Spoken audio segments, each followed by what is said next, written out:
Keberadaan Tuhan melampaui keadaan manusia.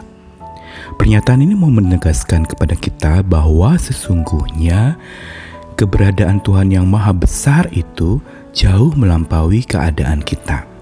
Apa yang dimaksud dengan keadaan kita? Keadaan kita itu bisa berupa situasi dan kondisi yang ada, yang kita alami, yang ada di sekitar kita, atau mungkin yang sedang kita rasakan. Keadaan kita juga bisa bermacam-macam. Mungkin situasi yang tidak bersahabat, tapi ada juga situasi-situasi yang menyenangkan, ada situasi-situasi yang menggembirakan. Juga kondisi-kondisi tertentu, sedang dalam masa jaya, sukacita, tapi juga ada dalam masa-masa di mana kita terpuruk habis dan penuh dengan duka cita. Apapun keadaan kita, sesungguhnya tidak dapat dan jangan izinkan dia mendikte kita. Dia mengatur hidup kita dan pegang kendali atas kita. Karena kembali kepada premis awal bahwa keberadaan Tuhan melampaui keadaan manusia.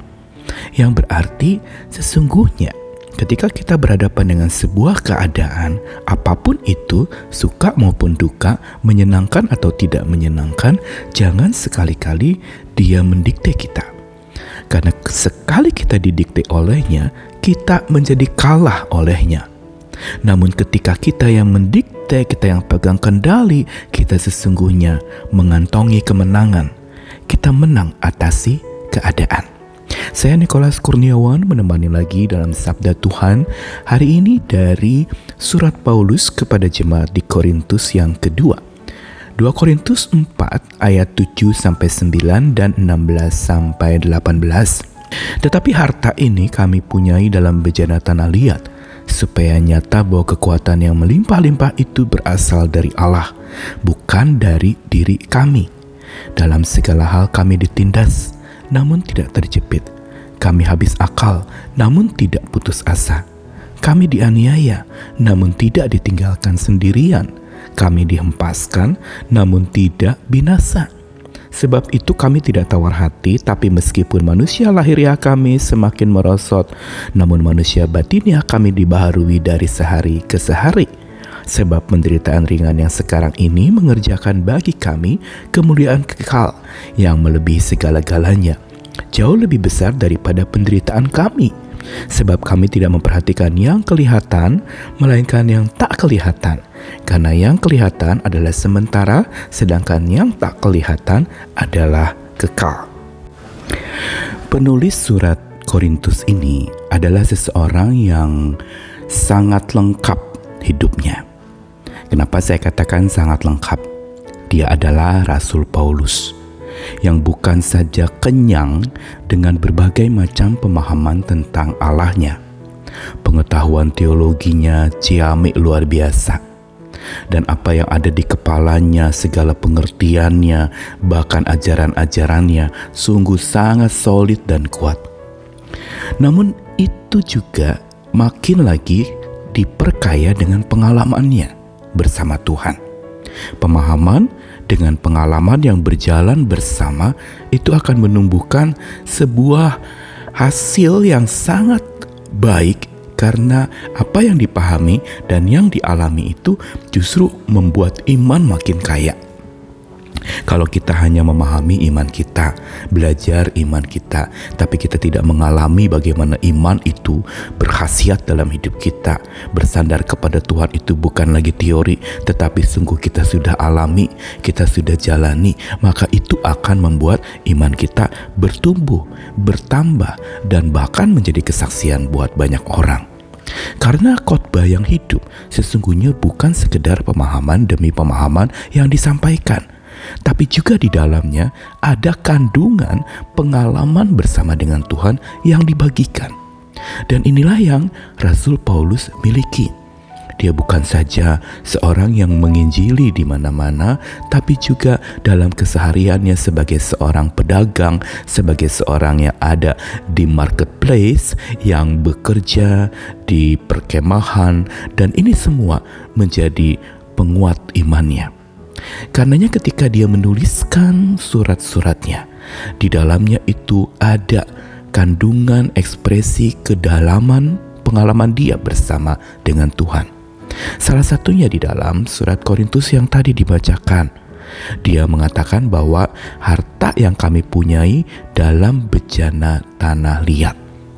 Dia menyadari bahwa dirinya itu bagaikan bejana tanah liat. Bejana tanah liat adalah sesuatu yang sangat murah, tidak berharga, tanpa isi di dalamnya. Itu hanya barang pecah belah yang murahan, yang kalau pecah orang tidak akan merasa perlu cari ganti, saking begitu murah harganya.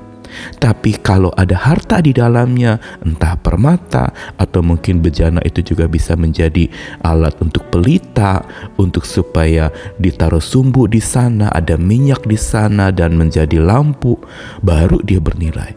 Tapi tanpa sumbu, tanpa minyak, tanpa api, tanpa permata di dalamnya, bejana tetap nol. Dan itulah gambaran kita manusia.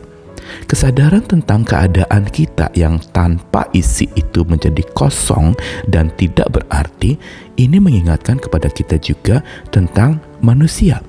Bukankah kita tercipta dari debu, kembali kepada debu, tapi isi hidup kita adalah nafas Allah.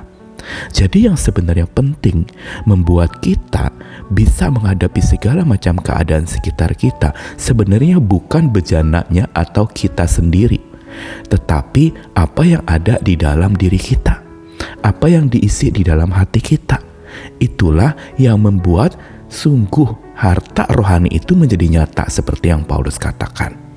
Dia sadar bahwa kekuatan yang melimpah-limpah itu berasal dari Allah yang tinggal di dalam dirinya, Allah yang bertata dalam hidupnya, Allah yang menguasai dan pegang kendali atas dirinya. Karena itu menjadi alasan Paulus mengatakan, dalam segala hal kami ditindas tapi tidak terjepit, kami habis akal tapi tidak putus asa, dianiaya tapi tidak ditinggalkan sendirian, dihempaskan tapi tidak binasa. Perhatikan ucapan kemenangan iman yang diungkapkan oleh Paulus. Dia begitu yakin dia punya kekuatan yang luar biasa dari Tuhan untuk dia bisa menghadapi segala keadaannya itu tanpa didikte oleh keadaan. Karena ketika seseorang didikte keadaan, berarti dia memberi diri dikalahkan. Dan kalau dia didikte oleh keadaan, dia takluk oleh keadaan itu. Entah itu senang atau susah, kaya atau miskin, jaya atau bangkrut, itu semua ketika mendikte kita, itu akan membuat kita kalah oleh keadaan itu. Misalnya keadaan di mana kita sedang kaya raya, wah, kita begitu bangga, dan pada saat kita bangga bahkan terlalu bergantung kepadanya, kita sedang didikte olehnya. Begitu juga dalam keadaan kita jatuh, habis-habisan, bangkrut, dan kita begitu larut dalam kesedihan karena keadaan itu, kita sedang didikte oleh keadaan itu. Tapi Paulus punya sikap yang berasal dari harta berharga, yaitu Tuhan yang ada dalam dirinya. Sehingga dia katakan, kami tidak tawar hati, tapi meskipun lahiriah kami merosot, batiniah kami dibaharui dari hari ke hari. Perhatikan, Paulus selalu menekankan tentang apa yang ada dalam isi jiwanya, batinnya, bukan lahiriahnya yang dia sadar itu akan merosot. Dan dia sadar juga apa yang dia alami, keadaan-keadaan, entah itu penderitaan ringan atau sukacita yang ada dialami, itu sebenarnya ujungnya mengerjakan kemuliaan kekal yang melebihi segala-galanya dari keadaan yang sekarang ini. Karena Paulus punya mata iman yang melihat kepada yang justru yang tidak kelihatan, bukan yang kelihatan. Karena yang kelihatan itu sementara, sedangkan yang tidak kelihatan itu kekal. Dan inilah kekuatan iman seorang percaya, tidak didikte oleh keadaan, karena berarti memberi diri dikalahkan, tapi mendikte keadaan yang berarti dia pegang kendali atas keadaan itu dan tidak mau dikendalikan oleh keadaan itu, dan dia memacu diri untuk menang atas keadaan itu. Mari jadilah pemenang-pemenang yang tidak pernah berhenti berjuang bersama dengan kekuatan Tuhan yang sudah nyata, bahkan ada di dalam diri kita, jadi isi hidup kita, isi jiwa kita, isi kepala kita. Mari berjuang sampai menang bersama dengan Tuhan yang Maha Menang. Amin.